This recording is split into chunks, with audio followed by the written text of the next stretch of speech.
Bots Onya. Sir Bots, good morning. Morning by Eli, yung buntag. Yes sir, nanawag ko nimo kay aron mahibawan sa atong thousands of listeners unsa nay update sa dagan sa Ukme and the Bantayan Power Supply. Sugod sa November 8 by Eli, ang nag-supply karon sa generation sa Bantayan Island ang Isla Norte Energy Corporation kanang gitawag na INEC. Kay niadtong November 8 natapos na human naman ang 15-year contract sa Bipcor kanang supplier karon. Unya apparently ang Energy Regulatory Commission abandoned its mandate to regulate, gidelegate sa Bantayan Island Electric Cooperative sa Banelco ang pagpili o pagkontrata sa replacement sa supply ng Bipcor. Medyo it's a bit complex and complicated how we got into this point. Kay sukad pa ni adtong nag-file ng application ang Banelco sa replacement supply ng INEC sa ilalim ng kanilang power supply agreement na ilang gipirmahan ni atong 2019. Sukad pa sa pag-file nila noong October 2019, kutob sa karon, wala pa man maka-decide ang Energy Regulatory Commission on the merits. So, since naabutan ang ERC sa paglapse sa kontrata sa Bipcor, nag-issue ang Energy Regulatory Commission sa isang order na ang petsa November 4 this year. It was a Thursday by Eli. Kunya, nadawat nako ang kopya sa anang order November 6, Sabado. Nga maglaps na ang kontrata sa Bipcor 2 days later, November 8. So, murag midnight information? Well, midnight, weekend, call it what you want. Og na may midnight appointment, midnight information na. Midnight information. Midnight weekend information. Kunya, ang masaklap lang dyan by Eli, we got into this situation kay ang Energy Regulatory Commission has been sitting on its hands at hindi siya makapag-decide one way or the other tungkol dyan sa kontrata ng Isla Norte Energy Corporation kay dagan man ang atong question ana. As you recall, sa atong previous discussions, di-question nato nga nung usalaman ng bidder. Di nga unsa man na pagka-competitive kung ang ila lang giablihan nga financial offer ang Isla Norte Energy Corporation. Di-disqualify nila yung the other bidder nga Bipcor.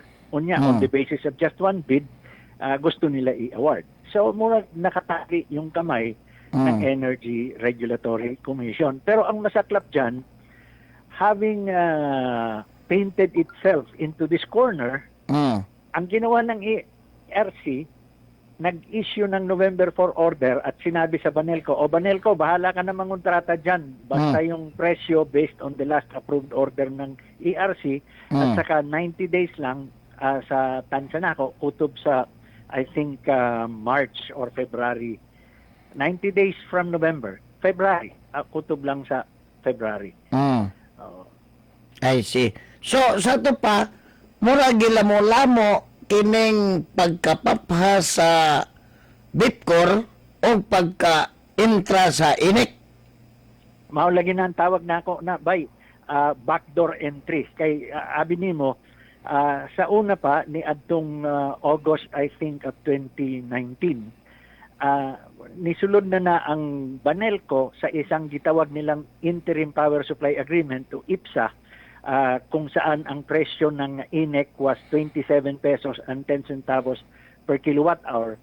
Nisulod ang Banelco sa isang contract na ang tawag nila Interim Power Supply Agreement. So ang aking tingin doon, that was a lateral entry. Ito naman, ngayong hindi sila makapasok sa regular na PSA dahil hindi ma-resolve yung mga issues, binigyan sila ngayon ng backdoor entry. Ito ngayon yung power supply contract na inauthorize ng ERC for Banelco to go into for the next 90 days. Mm. Ang masaklap dyan, Sige. ang masaklap dyan by Eli, ang bayran lang sa mga taga Banelco, alinmang kontrata yan, IPSA at 2710, ang interim regular power supply as proposed na 1330, o kung unsa man ang actual rate dyan sa 90-day power supply contract, kay walay gi-designate nga rate, gi-mention nga rate ang Banelco, nag-ingon lang na based on the last approved rate, kung unsa man na, kung palagay natin 1185 or 1250, ang difference between 625 na subsidized approved generation rate na maoy bayran sa mga pantayan, kitang tanan nga consumers appeal na kanang sa mainland Cebu. Kita'y magbayad sa difference. So kung ang Sa to pa kita'y magtapal, mag-subsidize sa mga power consumers sa Bantayan Island? Sakto na by Eli ang imong term nga tapar, eksaktong-eksakto na kay bisan kitay dili maoy mo gamit sa kuryente, sila'y mo gamit, ang bayran nila 625 lang. Mao na by Eli nga ang mga taga-Bantayan, they don't have any incentive to get a supplier that is least cost. Kay total ang bayran naman ngano man nga namay mga politiko nga murag nag-influence nga ang inek iso diha nga kay bao man sila ang tanang mga mulupyo sa mainland Cebu magtapal anang kuryente sa Bantayan Island. Di lang ko kasabot ana basig ang ilang interest masiguro lang na ay reliable and stable supply sa Bantayan Island, which is pero katong laudable objective. Pero ang BIPCOR di ba naghatag og supply ana? Naghatag man og supply niya. Unya mas barato ang BIPCOR kumpara ng INEC or unsa na Isla Norte Energy Corporation? Mas barato kaayo kay ang BIPCOR Bayeli, ang rate nila is 11 pesos and 75 or 78 centavos per kilowatt hour. Sa INEC. Ang rate sa Banelco ay sa INEC ay 13 pesos and 30 centavos per kilowatt hour. Sa ato pa, ang difference nga kapin 7 pesos, kita tanan magtapar. Pastilan. Nganong giingon ana man na sa Banelco? Ug wa pa mabuang ni mga opisyal sa Banelco nga ang tanang konsumidor sa tibok Pilipinas apil na ang konsumidor sa mainland Cebu mo'y magtapal anang kuryente nga gigamit anang taga Bantayan Island? Well, I think by Eli, it's two sides of a horrible coin, no? One side is ang Banelco has no sense of accountability dahil wala naman nagtatanong at hindi naman sila Di ba pwedeng ikiha nag-graft ang korupsyon ng taga Banelco? O taga ARC? Kanang taga ARC nga kanang nag backdoor o kanang mga politikong nag-influence? Mahimo na ba kay actually kanang ilang gi-contract karon na power supply contract na 90 days. Wala man na sa mga naakong nasabtan sa mga klase sa mga rates. Karon lang ako nakakita ng rate na ingana ang ni walang application, hindi ako binigyan ng kopya ng kontrata. Kinsa may mukiha aning mga opisyal sa Banelco aron mo tagam ning mga luko-lukong dagko? Sa pagkakaroon ba Eli, nangita nagyud ko abogado para makatabang nako kay wala man tay maikuan sa abogado ug naalang ko pro bono nga abogado nga mutabang pailan na ako na sa ERC sa ombudsman kanang tibuok RC, the entire commission pati kanang Banelco at saka ang mga private partners. Mangita ako nagtuo ko nga daghang mga abogado na minaw ron. So, akong awhagon nga muhatag og libreng serbisyo aron ikiha nimo ang mga opisyal sa Banelco. Naana ko'y set of facts na sa akong tanaw, di ko abogado by Eli, sa akong tanaw, there is I think sufficient basis para magkaroon ng kaso sa ombudsman. Doon lang sa giving a due advantage, I think, naanatay mahimong kaso. Na ba kayo hunahuna nga inikiha nimo sa mga opisyal sa Banelco malakip ang mga opisyal sa Energy Regulatory Commission o kanang mga politiko nga nag-influence?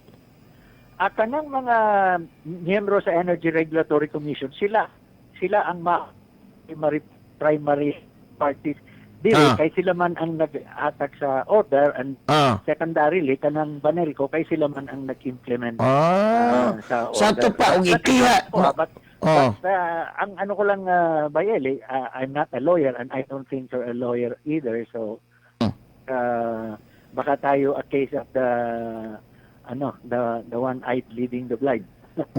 So akong awhagon ang kinsa tong mga naminaw karon nga mga abogado nga maprotehian ang interes sa mga power consumers sa tibok Pilipinas o sa mainland Cebu nga hatagan kag libreng serbisyo aron ikiha nimo ang taga ERC taga Banelco nonot ning paglamo-lamo nila sa isyu sa power supply sa Bantayan Island. Wow, pag kanindot ana bay, i-share lang ang akong cell number at ang akong email address or ihatag lang ang ilang contact details. I will take the initiative to reach out to them if they will to helping me out diha sa ombudsman. By the way, power advocate Sir Romeo Botshonia, sir, di ba ang ukme unta gitangtang na unta sa balaod? Tama na, kay kanang Universal Charge for Missionary Electrification, nasa batas yan, IPIRA noong 2001 na ipinasa. Ang IPIRA mismo ang nagsabi na 3 years from IPIRA, all subsidies have to be phased out. Kining using of subsidy. In fact, kining recuse karon kung na nung 2018 tingali to na hindi pa siya busy sa pangangampanya sa PDP laban, nag-issue siya ng guidelines na specifically directing for the phase out ng UCME at ang tinatawag nilang pag-graduate ng mga co-ops na ingala sa Banelco to graduate from UCME to non-subsidized or to full payment ng kung ano man ang generation rate nila, to graduate from the UCME subsidy. Pero 2021 na takaron, wala pa nakita ng specific or concrete plans ng Department of Energy para sa graduation na yan. Ang masaklap dyan by Eli, ang UCME subsidy sa pagkakaroon, nasa 15 billion pesos yan na sinisingil ng NPC SPAC sa atin. Meron silang pending proposal to raise it to 20 billion for the year 2021. Ang masaklap dyan, ang gobyerno, sinisingil tayo ng on the average as much as 11 to 13% of our total power bill as tax. And yet, hindi nila ginagamit yung tax na yan para i-subsidize yung mga areas na kailangan ng subsidy. Bakit tayo pang ordinary consumers ang magbabayad? Overtax na tayo, kita pa'y magbayad sa subsidiya na unta tagutin ng gobyerno. Ang siguro, ang pwede nating appeal sa mga politiko na concerned sa power supply ng kanilang constituents, kung ang isang eye is on the concern of these constituents, the other eye should be on the interest naman ng the rest of their constituents who are paying the subsidy. But tulungan tayo para matanggal yung subsidy na yan. Gamitin nyo yung taxes na sinisingil ninyo para mag-subsidize mga areas that need subsidy. After all, yung subsidy na yan, program. Why should we be paying program? Bitaw, no? Oh. So, di ba katong paggama sa balaod, giingan 3 years after tangtangon ng ukme, ano man tangtanga? Di lang takasabot kung unsa kay pila na good ka administration ang nilapay, wala na ma-implement. I just hope kining mosunod. Kay atong pangitaon ang mga principal author sa mga balaod, labi na ka eleksyon ron, na? O buhi pa ng mga kinsa na diha nga nagpasara na. Pangutan-on na to nga nganong after 3 years wa man buhi ang ukme nga maumanay na butang sa provision. Alam mo, bay, ang subsidies na gibayran nato as ordinary consumers, dili lang na kanang Universal Charge for Missionary Electrification. Kasabot ka ba, bay, nga kanang gitawag nila nga lifeline rate na kanang 100 kilowatt hour and below ang consumption. I agree with that as a social program. We should help those in the fringes. Pero bakit tayong ordinary consumers ang nagbabayad? Bakit hindi? So, senior citizen discount by Eli, tayo nagbabayad niyan. Yung lifeline subsidy, tayo ang nagbabayad niyan. Yung subsidy para umangat renewable energy, tayo rin ang nagbabayad niyan. Ang gobyerno, straight to the bank, yung kanyang 13% na taxes, wala siyang plowback sa mga taxes na yun. Kita, nagbayad na sa 13% tax, kita pa'y magbayad sa tanan nga subsidiya na unta runon sa gobyerno. Pero ang problema karon ang sekretary sa Department of Energy siging pamulitika o niya nabuang ng interes sa mga Pilipino. Abi mo ba, kanang latest yan news kay Secretary Cusi na nag-file ng libel charge against 7 or 8 media entities dahil nag-report tungkol doon sa draft case that was filed against him. Yun, I think that sends a chilling effect on the reportage of mga ingani. So, yan ang gusto ni Secretary. Ano na, send a signal na huwag kayong mag-uusap sa mga issues like this. Pero og mangutana ko nga nung sige pamulitika na si Secretary Kusay nga dagang problema sa Department of Energy, ikiha ko niya. Welcome to the club. Di ang akong pangutana na ba nganong usa may sa mga Pilipino nga naatay sekretary sa Department of Energy nga imbes magtan-aw siya trabaho puro pamulitika. Di ba? Tingali by Eli, instead of 8 entities na pumupuna media puna kay Secretary Cusi, maybe 80 or 800 media entities ang pupuna sa kanya para ang ordinary consumer magising at malaman kung ano ang dapat na gawin niya at ano ang dapat na expectations natin sa mga opisyales na katulad niya in terms of providing service and protecting our interest. Ang tanaw lang na ako as somebody who has been doing some things in the consumer front, lalo dito sa Corrientes, Meralco, all the other UP. I think kailangan natin mag-reach ng a kind of critical mass in the consumer front para at least matinag or magising o ma-shaken from their stupor itong mga tao na nasa gobyerno who are supposed to protect us and serve our interest as in the electricity sector. I see.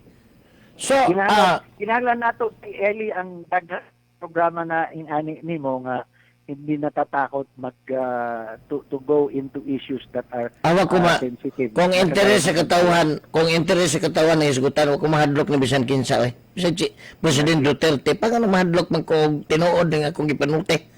But sa di pa ko ma-misunderstood, I am supporting President Duterte kasi siya may sitting president until June 30. Pero dili sa ingon nga di ta mo tingog og naanay sayop nga naka-apekto sa interes sa bagang duot sa katawan. Maulagi na. Kanang sa Banelco na lang ba kanang 90 days na power supply contract na ang gipirmahan sa INEC at Banelco noong November 8 at November 7, Sunday. November 7, Sunday. Kay 1 o'clock in the morning ng November 8, Monday, i-cut off na ang Bitcorp, ipasulot ng Banelco. November 7, noon at Sunday, gumawa ng power supply contract. Mayroon akong gift motion sa Energy Regulatory Commission to give a copy of that power supply contract. Wala man i-indicate sa Banelco o pila good ang rates niya i-award nila sa power supply. So, wala ka tagaig kopya sa kontrata? Wala pa'y kopya sa kanang kontrata. So, unsa binuang nang gihimo sa mga opisyalis sa Banelco? O sa Ewan ko lang. pastilan ning Banelco nakaibaw ko dagang opisyal sa Banelco na minaw ron tarongan ninyo mga opisyal sa Banelco ang inyong trabaho kay karong pila ka adlaw mahimong ikiha mo sa ombudsman ha? Kapit na yun. So So, kung pananglitan ang 90 days, lamo-lamuon gihapon nila, inik gihapon ang mo supply, bisan wa masubay sa balaod, Sir Botson niya, musamot og kadako ang burden sa mga power consumers sa tibuok Pilipinas o sa mainland Cebu. Musamot lagi. At ang isang ang isang problema diyan, it's going to be a case of uncertainty. It's a big case of uncertainty. You don't even know whether it's this or that kind of contract. In fact, like I said, it's a contract that the books. This is the time that I have seen a contract like this.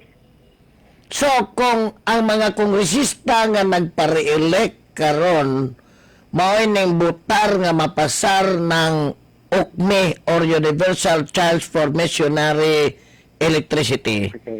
Unya, wa nila tan-awa nga ang ilang provision wa tumana nga after 3 years papaso na, unya gawas-gawa tumana nagpadugang pag bilyon-bilyon ka pesos, mahimong awhagon na to mga butante nga i-reject mo sila. Okay, alam mo by Eli, kana sa UCME application, National Power Utilities Group, yung ISPAG, Supreme Court, Commission, intervenors, yes, access to the filings. Alam mo ba yung cost billion nila for 2021 na UCME? Mayroon silang proposal ng 2 million pesos for an anniversary party and a Christmas party. Pastilan. Sana na ako. Christmas party, 2 million Christmas party? Kanang 2 million for ang tubag ay something like, kasi sir, last year na doon yan, nire-reiterate lang namin. Anong klaseng sistema? 2 million for a Christmas party and an anniversary party. Kinsa may mag-Christmas party?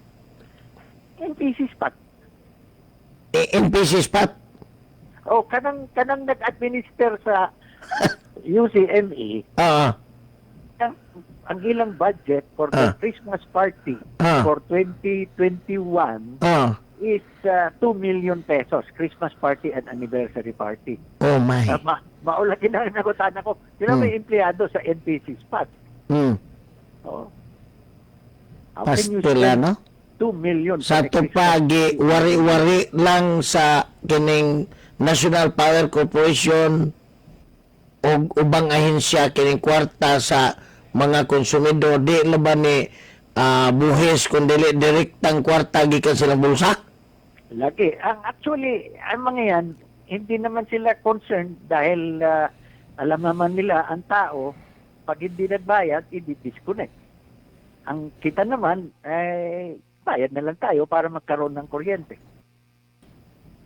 Kanabitang Meralco pag-ingon nga naay kanang ning dako ang bayranan giimbestigar man dayon sa Energy Regulatory Commission. Pero pag-abot diri sa Cebu, pag-ingon nga ang Visayan Electric Company kung Bico dakong bayranan wa man imbestigaha. Alam mo ba by Eli, yan sa Visayan Electric Company sa VECO, naanay kitawag nga yung performance-based regulation, kadang PBR. Ang kita sa distribution utility sa ilalim ng PBR, yun yung tinatawag na return on capital. Ang return on capital, ang basihan niyan, yung weighted average cost of capital, yung WACC. Ang WACC ng Meralco is I think 13.9% or 14.9%. Ang WACC ng DECO is 14.1%. Ang Meralco I think is 13.9%. Ang VECO, ang WACC is 14.1%. So taas. Mas pataas pa kaysa sa Meralco. Ang weighted average cost of capital, yun yung percentage ng i-charge nila sa inyo, nakita nila based on the regulatory asset base. So pananglitan, ang kanilang regulatory asset base ay 100 billion pesos. 14.1% of 100 billion pesos is going to be their return, your weighted average cost of capital na magiging basis ng computation nila ng return on capital. Kasi by Eli sa Meralco, return on capital ng Meralco is the highest cost item for providing us the service. Mm. Ang kanilang operating and maintenance expenses, operating cost, Mm. umaabot sa 39 or 40 billion sa third regulatory period. Mm. Ang kanilang return on capital ay umabot sa 70 billion sa third regulatory period. Ang kanilang capital expense ng Meralco sa third regulatory period was about 24 or 28 billion. Mm. Well, ang kanilang return on capital, Mm. 70 billion. Tignan mo yung mga cost items nila, the biggest cost item Mm. is the return on capital. I will not be surprised Mm. if you look at the PBR number Mm. of BECO, Mm. their highest cost item could also be the return on capital. Return on capital Mm. nang nagbabayad sa dividendo mga stockholders, owners ng district. Sa ito pa, tiba-tiba ang mga owners, mga investors sa Vico. Mga utilities in general, yes. Mga utilities in general, entire Philippines. Entire Philippines. Pero nga naman gitugutan man sa Department of Energy. Well, actually, ang nag-establish ng PBR was the Energy Regulatory Commission. And the Energy Regulatory Commission published yung PR na yan, performance-based rate setting, on the basis yung Electric Power Act. There's a general provision that says the Energy Regulatory Commission can adopt internationally accepted rate setting methodology. When EPIRA was adopted in 2001, our rate setting methodology was return on rate base. Return on rate base. Moving towards 2002 or 2003, when the Supreme Court was about to decide on the Meralco refund order, remember the 30 billion peso Meralco refund order that was based on RORB. Suspiciously, the Energy Regulatory Commission shifted from return on rate base to performance-based regulation. Ang significant doon is, under return on rate base by ELI, corporate income tax was not chargeable to the consumers, to us. Kasi ang reasoning ng Supreme Court doon is kung sino yung nag-enjoy sa income or nag-benefit sa income, siya yung magbayad ng tax. Ang utility naman, ang argumento, lahat ng cost namin is a pass-through cost. So even the tax for the corporate income that we earn should be passed on to consumers as a pass-through cost. So anong ginawa ng Energy Regulatory Commission at that time when it was very clear that the Supreme Court was to adopt a more consumer-friendly of the rate process, no? Nag-adopt Energy Regulatory Commission ng performance-based regulation where it's clearly stated that corporate income tax is chargeable to us. In fact, revenue bill sa ito pa, mas ning side ang mga opisyal sa Department of Energy, ang mga opisyal sa Energy Regulatory Commission ngadto sa power utility, ngadto sa mga negosyante kaysa mga konsumidor. Well, what else is new by ELI? It has always been like that. It has in fact been tradition in the industry. The regulators and the policymakers and the consumer. Ano? Pait talaga ng atong ng atong situation ba. Kana wa mahibaw is mga tao na. O wa na to ma-discuss ani karon, wa na mahibaw is mga tao.